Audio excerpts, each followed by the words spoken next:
ద్రోణుడి చేత అవమానింపబడినటువంటి ద్రుపదుడు ఆ అవమాన భారంతో యాజుడు అనేటటువంటి ఒక బ్రాహ్మణోత్తముడిని తన యజ్ఞానికి బ్రహ్మగా పెట్టుకుని ఆయన అభ్యర్థించి ఆయన్ని అంగీకరింపచేసి ఒక యజ్ఞం ఒకటి చేయాలని సంకల్పించాడు.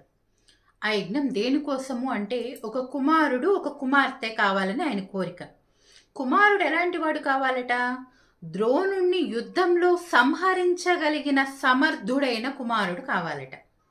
మరి కుమార్తె అర్జునుడి యొక్క పరాక్రమం ఆయనకి మెచ్చి, ఆయనకి నచ్చి బాగా అది మెచ్చుకుని అటువంటి గొప్ప ధనుర్ధారికి భార్య కాదగినటువంటి ఒక కుమార్తె కావాలి అనే కోరికతోటి యజ్ఞం చేయాలి అనుకున్నాడు. ఈ యాజుడు అనే ఆయన్ని అనేక విధాలుగా ప్రార్థించి ఆయన అంగీకరింపచేసి ఆయన యొక్క బ్రహ్మత్వంలో గొప్ప యజ్ఞాన్ని చేస్తాడు. ఆ మండుతున్నటువంటి యజ్ఞ గుండం నుంచి యజ్ఞం పూర్తయ్యేటటువంటి సమయంలో ముందుగా ఒక కుమారుడు పుట్టుకొస్తాడు. ఆ తర్వాత నల్లటి శరీరంతో, చక్కటి సుగంధంతో, మేని సుగంధంతో, కలువరేకుల్లాంటి కళ్ళతోటి, ఎంతో అందంతో, నల్లగా ఉన్నా కూడా చక్కటి అందంతో ఒక కుమార్తె పుట్టుకొస్తుంది.